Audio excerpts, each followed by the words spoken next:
Dad kicks out his 15-year-old daughter because she got pregnant. No, I'm not doing enough. I'm not doing enough. This is my daughter. If she want to be grown, she got to deal with those consequences. So now I'm finna drop her off anywhere. I don't care where I drop her off at. I know she's finna get out my house. I know that for sure. She is going somewhere. I don't care about none of that. And take that phone. I'm taking that phone back.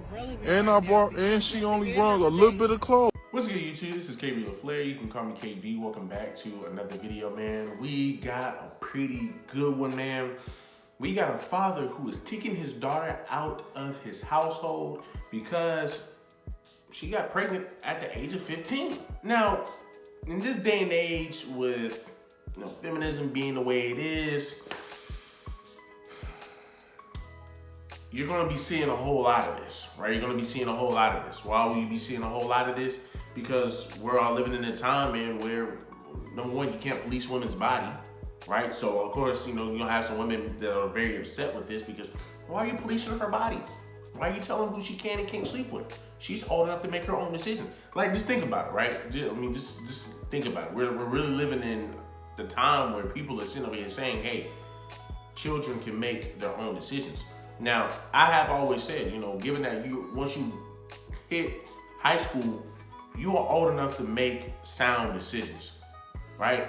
Now, the question is, will you be mature enough, right? And that's based upon you. I mean, there was a lot of things, once again, any and everybody would tell you that you're probably not mature when you're in the 15 or when you're 15 or 16. But they will sit over here and tell you that, hey, at the end of the day, you still are old enough to make smart, sound decisions. She was old enough to know that she wasn't supposed to be doing this. But you have people in the comments, man, who are saying things that I agree with and that I simply agree with, right? And they are saying that the father's wrong. I agree with that. I can see where they're coming from. They're saying that the father's right. I definitely agree with it. But let's go ahead and jump into the video and let's go ahead and see why I agree with this. Dad kicks out his 15-year-old daughter because she got pregnant. No, I'm not doing enough. I'm not doing enough. This is my daughter. If she want to be grown, she got to deal with those consequences. So now I'm finna drop her off anywhere. I don't care where I drop her off at.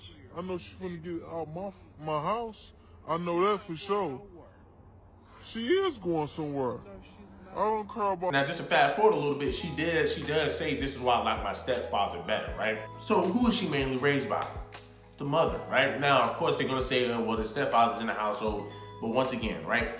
Obviously, if she's acting this way, that stepfather has no pull in the household, so he's really not even being the stepfather. He's just being her friend, right? Which is why she's doing what she is doing. Right? Any stepfather, any man would tell the daughter, hey, look, that's not something that you want to do. That's not something that you want to do. That's not a path that you want to go down. I'm pretty sure because she just said that's why she loved her stepfather. That's why she liked her stepfather better. Right? Because more than likely the stepfather is enabling whatever she's doing. Right? The mother is enabling whatever she's doing, which is once again why they go straight to, well, this is why I love my stepdaddy, right? Because stepdaddy ain't gonna be sitting over here getting on you the way your real father is. Why? Because, hey, some stepfathers just don't care. Some stepfathers, once again, do not want to cross that boundary, right? And this is why I say being a stepfather, that's probably something you don't want to do. Because once again, you can only do but so much. Maybe this mother is sitting over here telling the stepfather, hey man, look, you can't be, if you got issues with this little girl, you come holler at me, right? So the stepfather's like, man, look, there's only but so much that I can do, right? So I can easily deduce that, she's pretty much influenced by her mother. Let's be real. She's influenced by her mother. So, like I said, sis going through all of this, and she sits up here and say, hey, well, this is why I love my stepfather, right? And this is probably why she loved her stepmother. Because the stepfather and the stepmother, man, once again, they're in the background, right? They're in the background, so they don't fully know until they actually jump into it, right? Now, look, you have a woman, I'm pretty sure this is a stepmother. She's saying, man, look, you can't be taking this girl nowhere. She has nowhere to go. So, of course, she's going to be defending her. And this is where I say, I agree with people when they say, man, look, you're trying to kick her out of the house. But we're gonna go over those comments. But you have her sitting over here saying, hey, well, where's she really gonna go? Where is this? Where is that? This is where you have the dysfunction. This is where you will have the dysfunction, right, in the household, where you have the mother and the father not on the same page. Look, I get the stepmother, right? But at the same time, it's like, that's not your place. You need to back up and just, hey, look, allow him to be the man, allow him to be the father, right? Now, like I said, there's gonna be a whole lot to it, but let's jump back into it. None of that. And take that phone. I'm taking that phone back.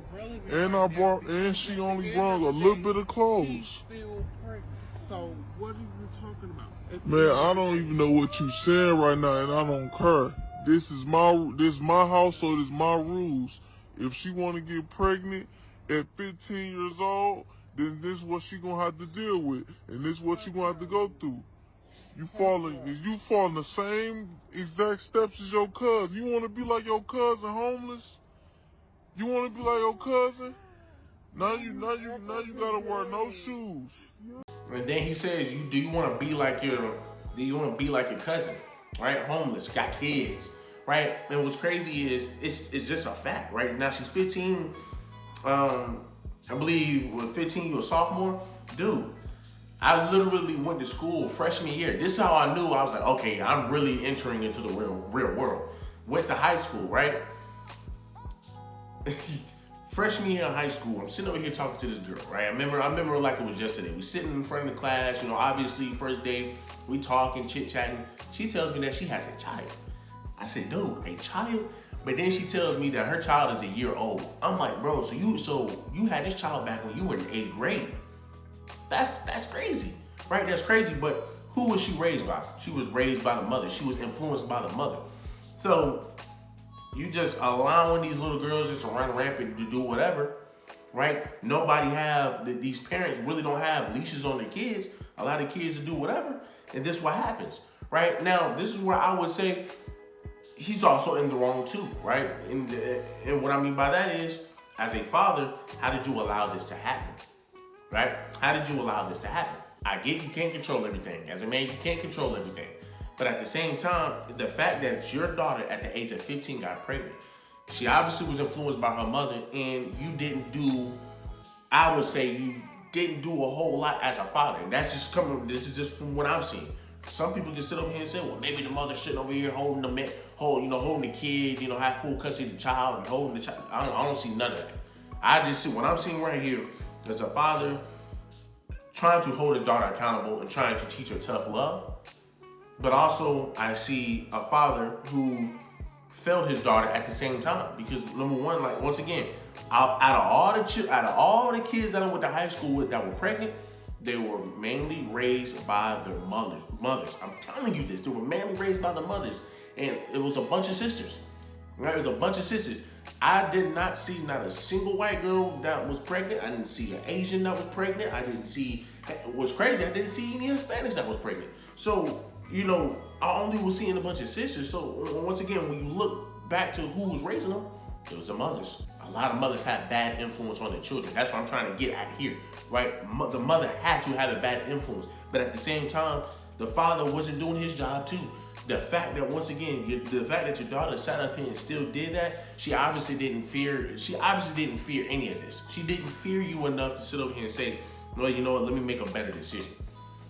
Because even as a child at 15, at 14 years of age, even I knew what boundaries to cross and what boundaries not to cross. And this is why I said, man, look, once you get in high school, man, look, you are old enough to make sound decisions. It's like, there's no excuse, right? Yeah, you can still say immaturity, but at the end of the day, you are old enough to make sound decisions. If you are in the 9th grade or in the 10th grade, you do something very egregious, colleges, and let's just say you are a top athlete, colleges are going to overlook you.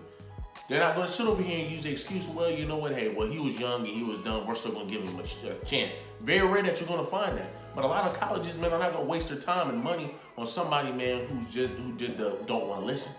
The comments were even better, right? The comments, one of the ladies said, right, and this is why I loved it even better. She says, if your 15-year-old is pregnant, you failed as a parent. Like I said, I get that, once again, they're gonna do what they want to do. Kids are gonna do what they want to do. But at the end of the day, you have the authority, right? The fact that once again, the fact that your daughter is 15 years of age and got pregnant, it has a reflection on you, right? Your kids are a reflection on you, which is why my grandfather told my father when he was growing up, do not embarrass my name, right? Do not mess up my name.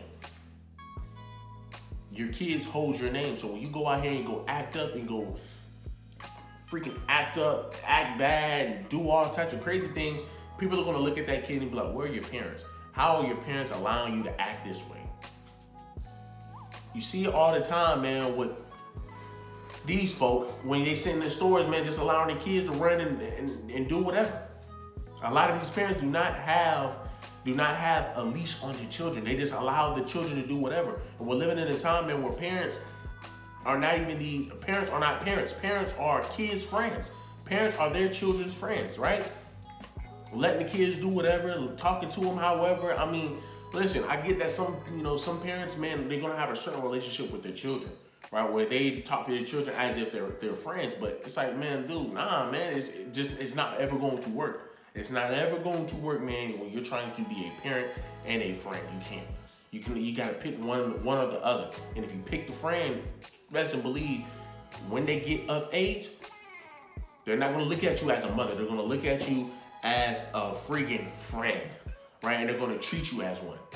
But if I'm gonna lean on to either side, I'm saying it's down the middle. I'm gonna say it's down the middle. Yes, it's the parents' fault, right? That she even got to this point, because once again, kids are a reflection of you, right? Kids are a reflection of you. So if these kids are coming home, if these kids are going to school acting bad, if these kids are going out here acting up, you can only look at the parents, because you have tons and tons and tons of kids who parents are in their lives. Hell, even you have some single mothers, right? You even have some single mothers, some single fathers who are very structured. And they do it at day one. They're not sitting over here trying to be friends with their children like you see most women do, right? Most women want to be friends with their daughters, especially sisters. I see it in the white community too. Don't get me wrong, but especially with sisters, man, they love to be friends with they love to be friends. And the fact that if you don't believe me, look at this Amon Shepard and his wife. Do me a favor and see what her bottle is. Y'all make the exact same face. Y'all ask for more favors than anybody in this house. And when y'all get asked something, y'all both want to make a face. Wait, excuse me? Y'all are the most favorite. You her husband. Period. Don't try to make my mama kick you out this house. The fact that this little girl was able to talk to you the way that she did, and your wife, Tiana Taylor, or whatever her name is, didn't say anything, she should have checked that little girl on sight and said, you don't ever talk to that man like that. But hey, this is the same woman who sat up here and did all these freaking foursomes and fivesomes and, I mean, she's very masculine, which I never understood why he dated her in the first place. But hey, right? And now she's saying that he was jealous, he was a narcissist, he was this and he was that. But you did say he was your best friend, right? But once again, you see how the daughter was talking to him.